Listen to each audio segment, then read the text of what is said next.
Welcome back to our channel. এর আগে আমরা 1 থেকে 60 পর্যন্ত ম্যাথ সলভ করেছি, আজ 61 থেকে সলভ হবে। কলকাতা থেকে বর্ধমানের বাস ও ট্রেন ভাড়ার অনুপাত 3:4। ট্রেন ভাড়া 20% বৃদ্ধি ও বাস ভাড়া 10% বৃদ্ধি পেলে এখন বাস ও ট্রেন ভাড়ার অনুপাত কত? দেখো, আমরা ধরে নিচ্ছি যে আগে ট্রেন ভাড়া এবং বাস ভাড়ার অনুপাত, তাহলে আমি ধরে নিচ্ছি বাস এবং কি ট্রেন, ঠিক আছে, বাস এবং ট্রেন। বাস ধরে নিচ্ছি দুটোকেই 100 করে, বা এখানে যেহেতু আচ্ছা বাস ভাড়া এবং ট্রেন ভাড়ার অনুপাত দেওয়া আছে 3:4, তাহলে 3:4 আছে অনুপাতটা। তাহলে অনুপাতকে আমরা কম বেশি করতে পারি। 3টাকে আমি ধরলাম 300 এবং 4টাকে ধরলাম কত 400, তাহলে অনুপাত দেখো 3:4ই থাকলো, ঠিক আছে। এখন যেটা বলছে যে বাস ভাড়াটা বা ট্রেন ভাড়াটা, দেখো বাস ভাড়া বলেছে 10% বৃদ্ধি, বাসটা বলেছে 10% বৃদ্ধি, 10% বৃদ্ধি পাচ্ছে। তাহলে 300 টাকার 10% কত হয়? 30 টাকা। তাহলে 30 টাকা যদি বাড়ে তাহলে কত হচ্ছে? 330 টাকা, ঠিক আছে। যদি 10% কী করে বের করতে হবে? দেখো 300 10%, সাইডে ক্যালকুলেট করে নাও 10%, তাহলে দুটো শূন্য কাটা, পরে দেখো দুটো শূন্য কাটা, তাহলে দেখো 30 হলো, ঠিক আছে। আচ্ছা 400 দেখো 400 হচ্ছে ট্রেন ভাড়া, তাহলে ট্রেন ভাড়া বলেছে কত? ট্রেন ভাড়া 20% বৃদ্ধি পেল, তাহলে 20% বৃদ্ধি পেলে তাড়াতাড়ি করতে গেলে কী বলেছিলাম? শূন্য শূন্য কাটো, তাহলে দেখো 4 দুগুণি 8, তাহলে 80 হলো। তাহলে 400 ছিল আর 80 বাড়ছে, তাহলে 480 হয়েছে কিন্তু এখন দাম, ঠিক আছে। তাহলে যেটা ছিল 300 সেটা হচ্ছে 330, যেটা ছিল 400 সেটা 480। এখন বলছে বাস ভাড়া ও ট্রেন ভাড়ার অনুপাত কত? তাহলে এখন যে অনুপাতটা, এটা কেটে দাও, শূন্য শূন্য কাটা, 3টে যদি কাটি 3 11 33 আর 3 16 48, তাহলে 11:16 এটা হবে সঠিক অ্যান্সার, অপশান সি হবে সঠিক। এক ব্যক্তির বেতন প্রথম মাসে 30% বাড়লো এবং দ্বিতীয় মাসে 30% কমলো, মোটের উপর বেতন শতকরা কত বাড়লো বা কমলো? এই ধরনের প্রশ্ন যদি আমি আগেও বলেছি যে একটাকে যদি বৃদ্ধি পায় আর একটাতে যদি হ্রাস পায়, তাহলে কিন্তু সবসময় হ্রাস বা নেগেটিভ অ্যান্সারটা হবে। এই বৃদ্ধি যেগুলো আছে এগুলো কিন্তু হবে না, এই যে বৃদ্ধি এটা কাটা হবে, এটা বৃদ্ধি এটা হবে না, ঠিক আছে। এবং যে সংখ্যাটা সেম সংখ্যা যদি থাকে, দেখো 30 তাহলে এটার স্কোয়ার করে দেবো, তাহলে 30-এর স্কোয়ার করলে কত হবে? দেখো 30-এর স্কোয়ার করে দাও, বাই কত হবে? 100, তাহলে 30-এর স্কোয়ার 9 হবে, তারপর দুটো শূন্য, বাই তোমার 100, দুটো শূন্য কাটা, তার মানে 9% হ্রাস, 9% হ্রাস মানে অপশান বি হবে সঠিক। অথবা তুমি x + y ধরেও করতে পারো যে 30% বাড়লো, আমরা একটা ফর্মুলা জানি যে x + y + xy/100, 30% বাড়লো মানে +30, 30% কমলো মানে -30, প্লাস মাইনাসে মাইনাস, 30 × 30 বাই কত? 100, ঠিক আছে। তাহলে +30 -30 কাটা, শূন্য শূন্য কাটো, তাহলে দেখো এখানে -9 থাকছে, তাহলে এই মাইনাস বলতে তোমার নেগেটিভকে রিপ্রেজেন্ট করছে, অপশান বি হবে সঠিক, 9% হ্রাস। বর্গক্ষেত্রের বাহুর দৈর্ঘ্য 50% কমে গেলে ক্ষেত্রফল কমে যাবে কত? দেখো আমরা একটা ফর্মুলা শিখেছি যে x + y + xy/100 ক্ষেত্রফল বৃদ্ধির ফর্মুলা।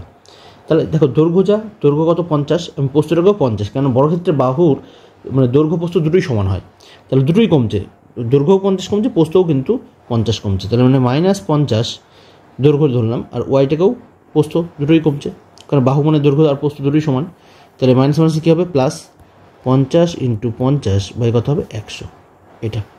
তাহলে দেখো এখানে দুটো শূন্য কেটে দাও, তাহলে এটা হচ্ছে -100, মাইনাস মাইনাসে প্লাস হয়ে গেলো, -100 প্লাস কত? 25, তাহলে -75% কমছে, মাইনাস হচ্ছে তোমার কমে যাচ্ছে, এটা রিপ্রেজেন্ট করছে, তাহলে 75, অপশান এ হবে সঠিক অ্যান্সার। ক্রমান্বয়ে 2 বছরে একটি বিদ্যালয়ের 80 জন ও 60 জন পরীক্ষার্থী ছিল, যাদের 60% ও 80% উত্তীর্ণ হয়, গড় পাশের হার কত? দেখো এখানে বলে দিচ্ছে একটা পরীক্ষায় কত আছে পরীক্ষার্থী? 80 আছে, আরেকজন কত আছে? 60, ঠিক আছে। একটা বিদ্যালয়ের 80 জন এবং 60 জন পরীক্ষার্থী ছিল, যাদের 60% এবং 80% উত্তীর্ণ হয়। যারা 80 জন রয়েছে, 80 জন রয়েছে, তাদের প্রথমে বলেছে 60% উত্তীর্ণ হয়েছে, এটা 60%, আর যারা 60 আছে তার হচ্ছে 80% উত্তীর্ণ হয়েছে, তাহলে গড় পাশের হার কত? দেখো এইটা যদি আমি ক্যালকুলেট করি যে 80-র 60%, তাহলে এখানে শূন্য শূন্য করে দাও, এই দুটো শূন্য কাটলে কত হচ্ছে? শূন্য শূন্য কাটো, তাহলে 6টা 48%, ঠিক আছে। 48% মানে 48 জন বৃদ্ধি পাচ্ছে, মানে 48 জন পাস করলো, তাহলে এখানে হচ্ছে 48। সেমভাবে এটারও শূন্য শূন্য কাটো, তাহলে 6টা 48, টোটাল 48% বৃদ্ধি পেল। গড় পাশের হার মানে 48 জন হলো আর কি, 60-র মধ্যে 80% 48, তাহলে হচ্ছে গড় পাশের হার কত? তাহলে দেখো 80 জনের মধ্যে 48 জন পাস করলো, আর 60 জনের মধ্যে 48 জন পাস করলো, তাহলে টোটাল পাস করলো কত? দেখো তো টোটাল মোট পাস, টোটাল পাস করেছে কত, টোটাল পাস যদি দেখি তাহলে 48 প্লাস 48, দুটোই 48 জন পাস করেছে, 48 প্লাস 48 মানে 96 জন পাস করেছে। কিন্তু টোটাল ক্যান্ডিডেট কত, টোটাল ক্যান্ডিডেট কত, টোটাল ক্যান্ডিডেট যদি দেখি যে দেখো 80 জন আর কত আছে 60 জন, তাহলে টোটাল কত হচ্ছে 80 আর 60 140 জন। তার বলছে গড় পাসের হার কত, গড়, তাহলে গড় পাস হচ্ছে তোমার টোটাল হচ্ছে 96, তাহলে 96 বা হচ্ছে তোমার 140 ইন্টু কত 100, 0 0 কেটে দাও, তাহলে এটা কাটলে কত হচ্ছে দেখো, এটা আরও কাটো তুমি, এটা কাটলে 7 আসবে, এটা কাটলে আসে 48, তাহলে 480 বাই তোমার হচ্ছে 7, তাহলে একটা 7 হবে, ঠিক আছে, এখানে 7 হবে, 70 এগুলো হবে না, এখানে একটা 7 আছে, তাহলে কোনোখানে গুণ করলে লাস্টে একটা 0 আসবে, দেখো 7 8 56 আর 4 মানে 60 আসছে, 7 2 14 আর 3 মানে 7 আসছে, এটা হবে না কিন্তু, তাহলে অপশান বি হবে সঠিক। এটা গুণ করে দেখো লাস্টে একটা 0 আসছে, এই 7-এর সঙ্গে 8 গুণ করলে 7 8 56 6 আর এই 4 যোগ করলে দেখো লাস্টে একটা 0 আসছে, তাহলে দেখো এইখানে দেখো 0 আছে, তাহলে অপশান বি উত্তর হবে সঠিক। একটি ব্যক্তি তার বেতনের 75% খরচ করে, তার বেতন 20% বাড়লো এবং খরচ 10% কমলো, তার সঞ্চয় বাড়লো কত। দেখো এই ধরনের খরচ এবং সঞ্চয়ের অঙ্ক আমরা বলেছিলাম IES ধরে করতে, মানে এক্সপেন্স, ইনকাম এবং সেভিংস দিয়ে, ঠিক আছে, আই মানে ইনকাম, ই মানে এক্সপেন্স, আর এস হচ্ছে সেভিংস। তার বলছে তার বেতনের 75% খরচ করে, তার বেতন মনে করলাম 100 টাকা, তাহলে তার থেকে 75% মানে 72 টাকা খরচ করে, তাহলে সেভিংস করে কত 25 টাকা। তার বেতনের 20% বাড়লো তার বেতন, তাহলে 20% যদি বাড়ে, আগে যদি বেতন 100 টাকা থাকে 20% বাড়লে মানে 120 টাকা হলো। খরচ 10% বাড়লো, তার খরচ আগে ছিল কত 75 টাকা, তাহলে 75-এর 10% মানে জাস্ট 1 ঘর আগে দশমিক হয়ে যাবে, তাহলে 7.5 টাকা বাড়ছে, এরপরে বাড়লো কত 7.5 টাকা, তাহলে 75 টাকা ছিল, তারপর 7.5 টাকা মানে 10% যদি বাড়ে, তাহলে এখন খরচ হলো কত 75 আর 7 কত 82, তাহলে 82.5। বলছি তার সঞ্চয় বাড়লো কত, দেখো 120 টাকা সে আগে ইনকাম করতো আর 82 টাকা 50 পয়সা সে সেভিংস করলো, এক্সপেন্স করলো মানে খরচ করলো, তাহলে সেভিংস হলো কত 120 টাকা সে ইনকাম করেছে আর 82 টাকা 50 পয়সা সে খরচ করেছে, তাহলে বিয়োগ করে দেবো তার থেকে, তাহলে এটা 5 আছে কত হলে 10 হবে, 5 হলে 0 হলো, আচ্ছা 2 আর 3, 3 আছে কত হলে 10 হবে 7, ঠিক আছে, 8 আর 9, তাহলে কত হচ্ছে 37.5, তাহলে সে সেভিংস করেছে 37.5 টাকা, ঠিক আছে, 37.5 টাকা। তা সঞ্চয় বাড়লো কত দেখো তো, আগে সে ইনকাম করতে কত 25 টাকা, এখন মানে সেভিংস করতে 25 টাকা, আর এখন সেভিংস করতে কত 37.5 টাকা, তাহলে ক টাকা বাড়লো, এক্সট্রা 12.5 টাকা বেড়েছে। এই যে 12.5 টাকা বেড়েছে সেটা কত টাকার উপরে বেড়েছে 25 টাকার উপরে, তাহলে এই যে 12.5 টাকা বেড়েছে সেটা 25 টাকার উপরে বেড়েছে, বাই কত ফর্মুলার মানে 100 করে দাও 100 দিয়ে, তাহলে 12.5 ডবল হচ্ছে এটা, 2 দিয়ে কাটো 50, তাহলে সঠিক অ্যান্সার হবে 50%, অপশান বি হবে সঠিক। চালের দাম 20% বৃদ্ধি পেয়েছে, চালের ব্যবহার শতকরা কত কমালে চাল বাবদ খরচ অপরিবর্তিত থাকবে। আমি ধরে নিচ্ছি চালের দাম আগে 100 টাকা ছিল, এখন 20 টাকা বেড়েছে মানে চালের দামটা হয়েছে কত 120 টাকা, কিন্তু আমি সেই 100 ইউনিটই রাখতে চাই, তাহলে কত কমাতে হবে আমাকে 20 টাকা কমাতে হবে না, তাহলে এই 20 টাকা কমাতে হবে কত টাকার উপরে 120 টাকার উপরে, 120-এর উপরে ইন্টু 100, ঠিক আছে, দেখো 0 0 কাটো 1/6, 1/6 মানে 16 পূর্ণ 2/3, 16 পূর্ণ 2/3 তো অপশান নেই, তাহলে 16.6, 16.6 না 7 আছে 7% বা 16 পূর্ণ 2/3, ঠিক আছে, 16 মানে 16.66 হওয়া উচিত, ঠিক আছে, এবার সেটা অপশান নেই বলে 16.7 ধরা হয়েছে, অপশান সি সঠিক। একটি পরীক্ষার্থীর 65% পাস করে, যদি 420 জন ফেল করে তবে মোট পরীক্ষার্থীর সংখ্যা কত। আচ্ছা কোনো পরীক্ষায় যদি 65% পাস করে তাহলে ফেল করে কত 35% ফেল করে, কিন্তু এই ফেলের মানটাই বলেছে কত 420, তাহলে 35%-এর মান হচ্ছে তোমার 420, 1%-এর মান কত হবে বাই হচ্ছে 35, আর বলছে মোট পরীক্ষার্থী সবসময় 100 হবে, তাহলে 100 দিয়ে গুণ করে দাও এখানে, এটা গুণ, ঠিক আছে, আচ্ছা 7 দিয়ে গুণ করো, 7 দিয়ে গুণ করলে 5 7 35, 7 দিয়ে গুণ করলে 6 7 42, 0, 5 দিয়ে কাটো 5 12 60, তাহলে টোটাল কত হলো 1200 জন মোট ক্যান্ডিডেট আছে, অপশান সি হবে সঠিক অ্যান্সার। 4 ঘন্টা 30 মিনিট একদিনের কত শতাংশ, 4 ঘন্টা 30 মিনিট মানে কত 4.5 ঘন্টা, ঠিক আছে, একদিন মানে কত 24 ঘন্টা, ঠিক আছে, ইন্টু 100, তাহলে আমি পার্সেন্টেজ পেয়ে যাবো। আচ্ছা এটাকে দশমিক তুলে দিলে এখানে একটা 0 হয়ে যাবে, এই শূন্য কাটা। এখন তুমি 3 দিয়ে কাটো, 3 8 24, 3 দিয়ে কাটলে 3 5 3 15 45, ঠিক আছে। আচ্ছা আরও কাটো, এটা কাটলে তোমার হচ্ছে 4 আসছে, এটা কাটলে 5, তাহলে 5 15 75, 75/4, তার মানে কত 18 পূর্ণ 3/4, অপশান ডি হবে সঠিক।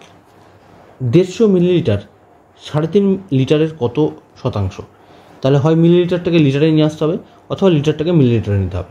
তাহলে দেখো 150 মিলিলিটার, 150, আচ্ছা 3.5 মিলিলিটার, 3.5, এটাকে যদি আমি মানে এটা 3.5 লিটার আছে, এটা মিলিলিটারে কনভার্ট করলে কী হবে? মিলিলিটারে কনভার্ট করতে গেলে তোমার 1000 দিয়ে গুণ করতে হবে, তাহলে 1000 দিয়ে গুণ করে দাও এটাকে, ইন্টু কত 100, ঠিক আছে। আচ্ছা এখানে দেখো 2 শূন্য, এখানে 2 শূন্য কাটা, উপরে একটা শূন্য, নিচে শূন্য একটা কাটা, এই পয়েন্টটা তোলার জন্য উপরে একটা 10 হয়ে যাবে। আচ্ছা 5 দিয়ে কাটো, 5 দিয়ে কাটলে 3 5 15, 5 7 35, তাহলে উপরে কত হলো 30 বাই নিচে 7, 30/7। আচ্ছা এটা গুণ করলে 6 7 42 আর 2 44 হয়ে যাচ্ছে, এটা হবে না। 5 7 35, এটাও হবে না। 4 7 28 আর 2 30, হ্যাঁ উপরে 30 আসছে, এইটা আসছে একটা, অপশান বি হবে সঠিক।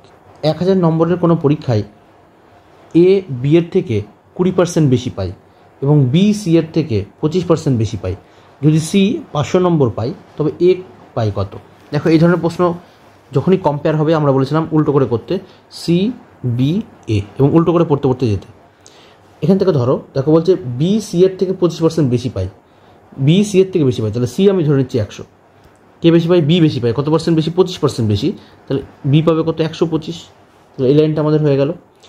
আচ্ছা এর আগে যদি আসি, দেখো বলছে এ বি এর থেকে 20% বেশি পায়, এ আবার বি এর থেকে, বি কত আছে 125, তার থেকে 20% বেশি, তাহলে ক্যালকুলেট করো, দেখো 125-এর 20% মানে কত হচ্ছে? দেখো 20%, বা তুমি ডাইরেক্ট 120% করলেও হবে, ঠিক আছে, 20% বেশি, এটা ক্যালকুলেট করো। তাহলে এটা কাটলে 20% মানে 1/5, 5 দিয়ে কাটো, 5 25-এ 125, তাহলে আরও এই 125-এর 20% মানে আরও 25 বেশি, তাহলে এর থেকে আরও 25 বাড়িয়ে দাও, তাহলে এ কত হচ্ছে? তাহলে 150, এর থেকে হচ্ছে 25 বেশি, ঠিক আছে। তারা বলছে এখন যে সি যদি 500 নম্বর পায় তাহলে সি হচ্ছে 500, ঠিক আছে। তাহলে বলছে এ পাবে কত? এ পায় কত? তাহলে এর কত গুণ? 5 গুণ, এর 5 গুণ করো, তাহলে 5 15 75, মানে 750 নম্বর পাচ্ছে এ, ঠিক আছে। তাহলে পার্সেন্টেজ জানতে চাইছি, দেখো মোট পরীক্ষা কত? 1000 নম্বরের পরীক্ষা, তাহলে 1000 নম্বরে এ পেলে কত? 750, মোট পরীক্ষা কততে? 1000, তাহলে 100-তে কত? ঠিক আছে, 2 শূন্য কাটো, 0 কাটো, দেখো 75% পাচ্ছে কে? এ। 75% মানে অপশান সি হবে সঠিক অ্যান্সার।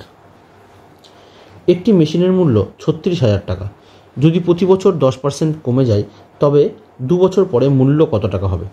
দেখো মূল্য বর্তমানে 36,000 টাকা আছে, প্রত্যেক বছর 10% করে কমছে, তাহলে 90% থাকছে দাম, তাহলে 2 বছর কমেছে যেহেতু, তাহলে 2 বার লিখে দাও, 2 বার লিখে দাও এটাকে, তাহলে 2 শূন্য মানে 4টে শূন্য কাটা, উপরে দেখো 2 শূন্য 3টে, এখানে একটা শূন্য কাটা, ঠিক আছে।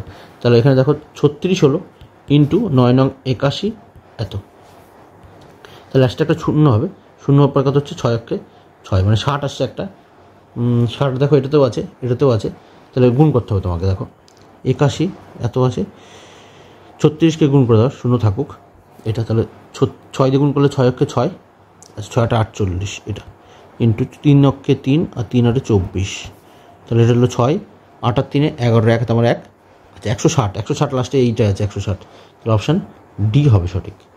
একটি পরীক্ষায় 65% বাংলায়, 55% অঙ্কে এবং 40% উভয় বিষয়ে পাস করে, যদি 40 জন উভয় বিষয়ে ফেল করে তবে মোট পরীক্ষার্থীর সংখ্যা কত? দেখো বলে দিচ্ছে ফেল করার সংখ্যা এবং পাস করার সংখ্যা। 40 জন ফেল করেছে, আচ্ছা পাস করেছে কত? দেখো তো 65% পাস করেছে, এটা পাস বের করছি আমরা বাংলায়। অঙ্কে পাস করেছে কত? 55, আর বোথ হলে সেটা বিয়োগ যাবে, 65% উভয় বিষয়ে পাস করেছে, তাহলে এটা যোগ করো। আচ্ছা 5 5 10 শূন্য তোমার 1, 5 6 11 12, ঠিক আছে। 120 মাইনাস কত? 40, তাহলে 80% কিন্তু পাস করেছে।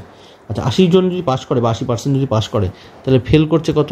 ফেল 100 থেকে তুমি 80 বাদ দিয়ে দাও, তাহলে 20, এটা হচ্ছে ফেল 20%, তাহলে এই 20%-এর মানে তোমার 40 জন বলেছে ফেল, তাহলে 20 ডবল না? তাহলে বলছে মোট পরীক্ষার্থীর সংখ্যা কত? মোট পরীক্ষার্থী তো 100%, তাহলে 100-এর দ্বিগুণ করে দাও, তাহলে মোট পরীক্ষার্থী কত?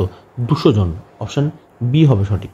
280 এর 45% এবং এর সাথে কত আছে 450 এর 28%, এটা কত? দেখো 280 এর কত 45%, তাহলে 45/100। তারপর বলছে 450 এর 28%, তাহলে 28/100, এ দুটো যোগ করে দাও। আচ্ছা 0 0 কাটো, এই 0 0 কাটো। আচ্ছা 5 দিয়ে দেখো কাটছে, 5 দিয়ে কাটলে 5 দুগুণি 10, 5 দিয়ে কাটলে 5 নং 45, 2 দিয়ে কাটো তাহলে 14, তাহলে 14 × 9, 14 × 9 থাকুক এটা, প্লাস এটাকে 5 দিয়ে কাটো, 5 দিয়ে কাটলে দেখো কত হচ্ছে 5 দুগুণি 10, 5 দিয়ে কাটলে 5 নং 45, দেখো একই সংখ্যা আছে না এটাকেও, এটা তো একই সংখ্যা আছে, 2 দিয়ে কাটো তাহলে দেখো 14, তাহলে এটা দেখো 9 × 14 পুরো সেম জিনিসই আছে। আচ্ছা গুণ করে দাও 14কে 9 দিয়ে, 4 নং 36 6 আর তোমার 3, তাহলে 9 আর 3 কত 12, মানে 126, এটা তো তাহলে 126ই হবে। তাহলে বলছে মোট কত হচ্ছে, তাহলে 126 + 126 মানে 252, তাহলে মোট কিন্তু 252, অপশান বি হবে সঠিক। এ বি এর 8 গুণ, বি এ এর শতকরা কত কম? এ দেখো 8 গুণ বি এর, তাহলে বি যদি তোমার 100 হয়, বি যদি 100 হয় তাহলে এ কত হচ্ছে 8 গুণ বলেছে, তাহলে এর 8 গুণ মানে কত হচ্ছে 800, বি ধরলাম 100, এ তাহলে 800, 8 গুণ যেহেতু তাহলে এর 8 গুণ এটা। তাহলে বলছে বি এর শতকরা কত কম, তাহলে এর থেকে কত কম, এর থেকে কম হচ্ছে তোমার 700 কম, ঠিক আছে। তাহলে শতকরা কত কম, তাহলে 700 কম কতর মধ্যে 800-র মধ্যে, তাহলে 700/800 ইন্টু কত 100, এটা।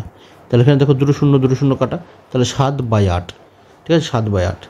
তাহলে 1/8 × 7 করতে পারো না তুমি, 1/8 মানে কত 12.5, 12.5, ঠিক আছে ইন্টু 7, ঠিক আছে। আচ্ছা 7 12 84, তাহলে 84 প্লাস কত আরও মানে 3.5কে তুমি 7 দিয়ে গুণ করো মানে 3.5 হচ্ছে এর অর্ধেক, তাহলে 84 আর 3.5 মানে 87.5, অপশান বি হবে সঠিক। এক ব্যক্তির বেতন 25% কমলো, বর্তমান বেতন শতকরা কত বাড়ালে পূর্বের বেতন ফিরে পাবে? দেখো বর্তমান বেতন ধরলাম 100 টাকা, বলছে 25% কম, বেতন হচ্ছে 25% কমলো আর কি, তাহলে 100 টাকা ছিল, 25% কমলে কত হচ্ছে 75 টাকা, তাহলে পূর্বের বেতনে ফিরে যেতে যাচ্ছে, তাহলে কত বাড়াতে হবে, সে 25 টাকা বাড়াতে হবে। এই যে 25 টাকা বাড়াতে হবে কতর মধ্যে 75-এর মধ্যে, তাহলে 25/75 ইন্টু কত 100, 3 দিয়ে কাটো, 3 25 75, তাহলে 1/3 মানে 33 পূর্ণ 1/3, অপশান ডি হবে সঠিক। একটি শহরে মোট জনসংখ্যার 40% অশিক্ষিত এবং 60% গরিব, ধনীদের মধ্যে 10% অশিক্ষিত, তাহলে অশিক্ষিত গরিব লোকের সংখ্যা কত? আমি ধরে নিচ্ছি যে মোট জনসংখ্যা কত, দেখো মোট জনসংখ্যা কোনো একটা শহরের মোট জনসংখ্যা আমি ধরে নিলাম 100 জন, ঠিক আছে।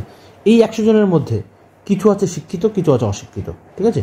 40% বলছে অশিক্ষিত, তাহলে এর মধ্যে কিছু আছে অশিক্ষিত, অশিক্ষিত লোক কথা বলছে যে 40%, তাহলে 40% যদি অশিক্ষিত হয় তাহলে শিক্ষিত কত, শিক্ষিত আছে নিশ্চয়ই 60%, তাই তো। আচ্ছা এর মধ্যে বলছে 60% আবার গরিব, আচ্ছা এর মধ্যে আবার গরিব আছে, গরিব এই 100 জনের মধ্যে গরিব আছে কত 60%, তাহলে 100 জনের মধ্যে গরিব যদি 60% থাকে তাহলে ধনী কত, ধনী আছে নিশ্চয়ই 40%, তাহলে হচ্ছে ধনীদের মধ্যে আবার 4 জন অশিক্ষিত। আচ্ছা এই যে ধনী রয়েছে এই ধনীর মধ্যে আবার 4 জন অশিক্ষিত আছে,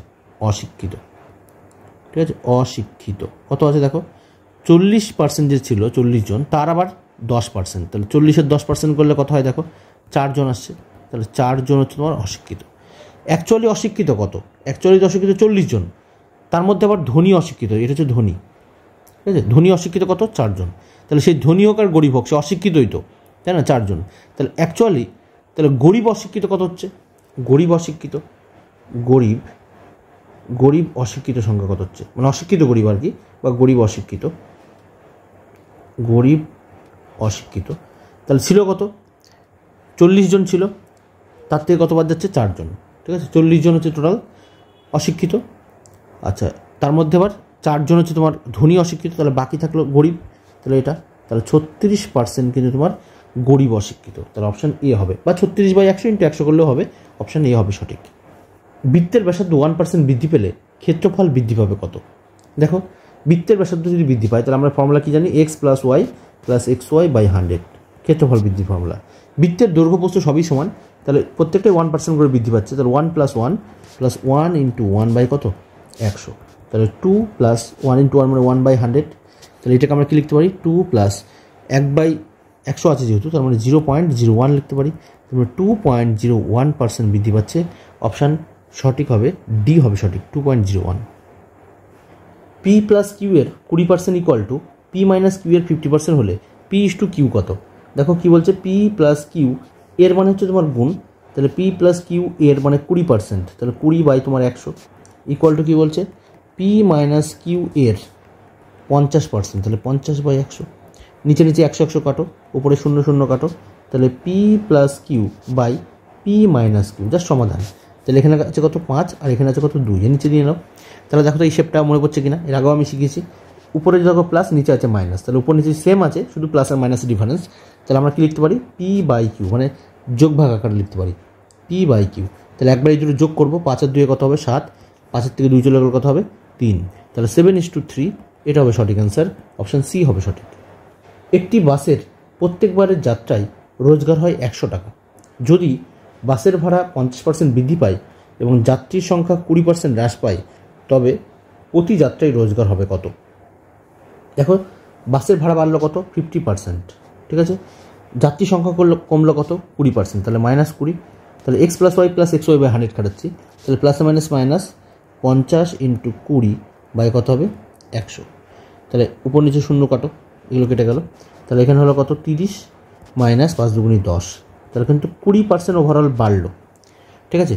তবে বলছে তবে প্রতি যাত্রায় রোজগার হবে কত? দেখো আগে রোজগার হতো কত 100 টাকা, তাহলে 100 টাকা হয়েছে, এখন 20% বেড়েছে, তাহলে 120 হয়েছে বাই কত, ফর্মুলার 100, মানে 100 করে ভাগ করতে হবে, তাহলে কত হচ্ছে 120 টাকা, 20% বেড়েছে যেহেতু, তাহলে সঠিক অ্যান্সার হবে অপশান এ। অনুজা একটি সম্পত্তির 66.2/3% মালিক। যদি তার সম্পত্তির 30%-এর মূল্য 1,25,000 টাকা হয়, তবে মোট সম্পত্তির 45%-এর মূল্য কত টাকা? দেখো মোট যে সম্পত্তি সেটা আমি ধরলাম এক্স, 66.2/3 মানে কত, 66.2/3 মানে 2/3, ঠিক আছে, 2/3, তাহলে মোট যে সম্পত্তি তার 2/3%-এর মালিক হচ্ছে অনুজা। যদি তার সম্পত্তির 30%-এর মূল্য দিয়েছে, এই পার্সেন্টের এতটার মানে মালিক হচ্ছে অনুজা, এর আবার 30% মানে কত 3/10, এর মূল্যটা দেওয়া আছে কত 1,25,000 টাকা, 1,25,000 টাকা। তুমি সেখান থেকে মোট সম্পত্তি বের করে ফেলতে পারো। দেখো এখানে কোনাকুনি 3 কেটে যাচ্ছে, 2 দিয়ে কাটো, তাহলে 5 আসছে, ঠিক আছে। তাহলে এক্স ইকুয়াল টু কত হলো 5 × 125, তারপর 000। বলছে এই যে মোট সম্পত্তি, এই মোট সম্পত্তির 45%-এর মূল্য কত? তাহলে এই যে মোট সম্পত্তি এর 45% তুমি বের করে ফেলো, তাহলে 45 বাই কত হবে 100, তাহলে 0 কাটা এটা, ঠিক আছে। তাহলে 5কে 125 দিয়ে গুণ করলে কত হচ্ছে, দেখো এদিকে হচ্ছে 5 × 100 করলে 500, আর এদিকে হচ্ছে 625, তারপর একটা 0 ইন্টু কত 45, তাহলে 625কে তুমি 45 দিয়ে গুণ করো, তাহলে করলে কত হচ্ছে, দেখো লাস্টে 50 হবে লাস্টে, কেন 5কে 5, 5 × 25 5 আসবে, লাস্টে 50 হবে, একটা 50 একটাতেই আছে, হ্যাঁ গুণ না করলে হবে, 50 একটাতেই আছে, অপশান বি হবে সঠিক। এই ছিল আজকে 4th পার্টের ভিডিও, যেটা আমরা 61 থেকে 80 পর্যন্ত সলভ করলাম। ভিডিওগুলো তোমাদের কেমন লাগছে অবশ্যই এগুলো আমাদের সাথে সাথে প্র্যাকটিস করে ফেলো।